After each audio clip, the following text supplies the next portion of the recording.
আসসালামু আলাইকুম। এই মুহূর্তে আপনারা যারা লিওনেল মেসির ফুটবল ফ্যান্স আছেন, আপনাদের জন্য একটা ব্যাড নিউজ আছে। আর সেটা হচ্ছে লিওনেল মেসি গত ম্যাচে ফিলাডেলফিয়ার এগেইনস্টে খেলতে নেমে ৭৩ মিনিটে ইনজুরি নিয়ে মাঠ ছেড়েছেন। শুধু মাঠ ছাড়েননি, সরাসরি লকার রুমে তিনি চলে গিয়েছেন।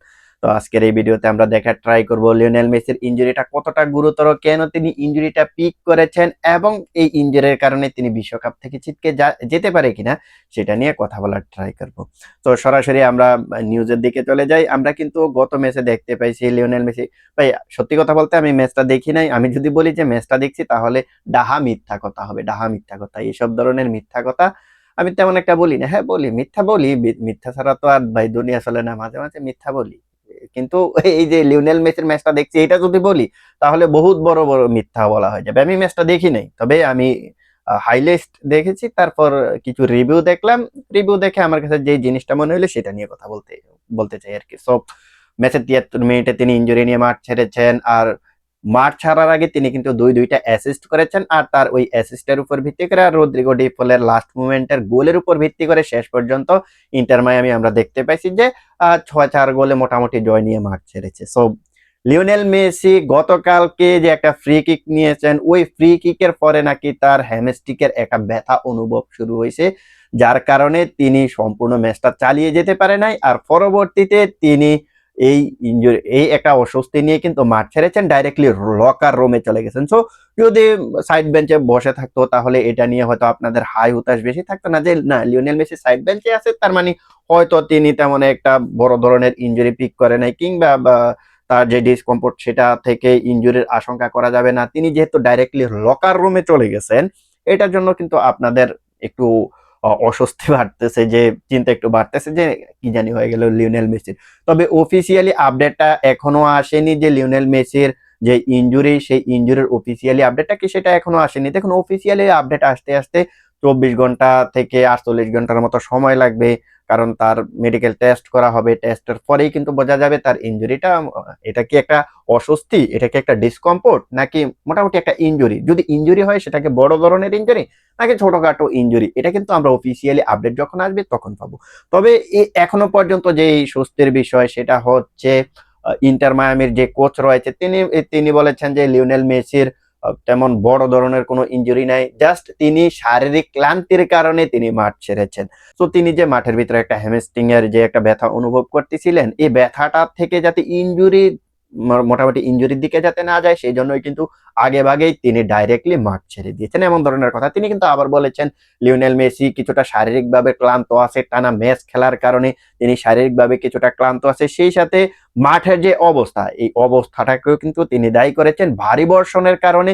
যে বৃষ্টিপাত হয়েছে বা যে ভারী বর্ষণ হয়েছে ওইটার কারণে নাকি মাঠ অনেকটা ভারী হয়ে গেছে, বৃষ্টির কারণে মাঠটা নাকি অনেকটা ভারী হয়ে গেছে।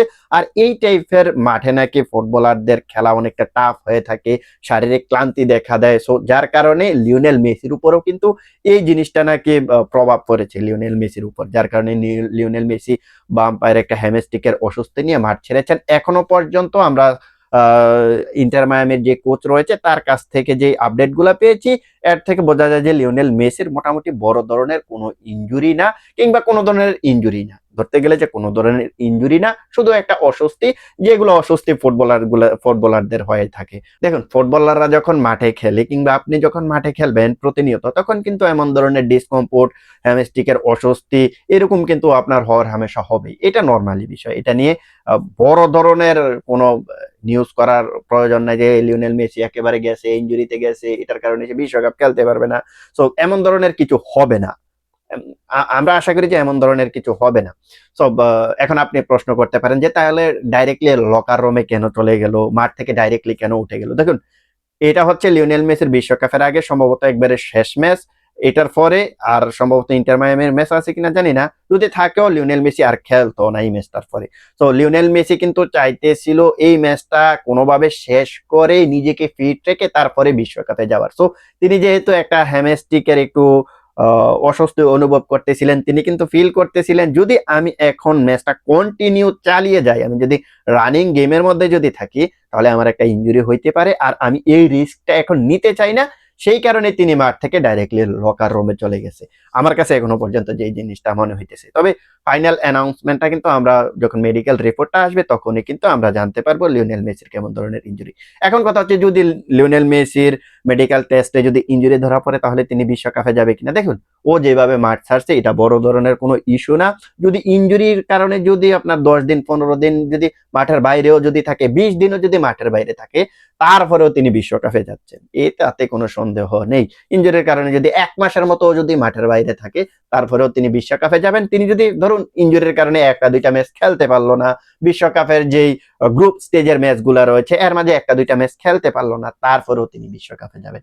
এটা নিয়ে আপনারা কোনো টেনশন করবেন না। আর লিওনেল মেসি যদি আপনার গ্রুপ স্টেজের ম্যাচ যদি খেলতেও না পারে তাহলে গ্রুপ স্টেজ এমনি আর্জেন্টিনা উতরে যাবে, কারণ ওদের যেই গ্রুপ স্টেজের যেই ম্যাচগুলা ওগুলা এতটা আহামরি যে কঠিন তেমনও না, সহজ সহজ প্রতিপক্ষ। সো আর্জেন্টিনার যদি সেকেন্ড টিম নিয়েও যদি আর্জেন্টিনা খেলে তারপরেও মানে বেঞ্চ টাইপের যে টিমগুলো রয়েছে এদেরকে নিয়েও যদি খেলে তাহলে আর্জেন্টিনা অনায়াসে আপনার নকআউটে উঠে যাবে, এটা আমি বিশ্বাস করি। তো সবকিছু মিলিয়ে এটাই হচ্ছে মোটামুটি আপডেট। সো অফিসিয়ালি আপডেটটা যখন আসবে তখন আপনাদেরকে জানিয়ে দেওয়ার ট্রাই করবো। সো সেই অনুযায়ী আজকের ভিডিওটা এখানেই শেষ করতেছি। দেখা হবে অন্য কোনো এক ভিডিওতে। সে পর্যন্ত সবাই ভালো থাকবেন। That's it. আল্লাহ হাফেজ।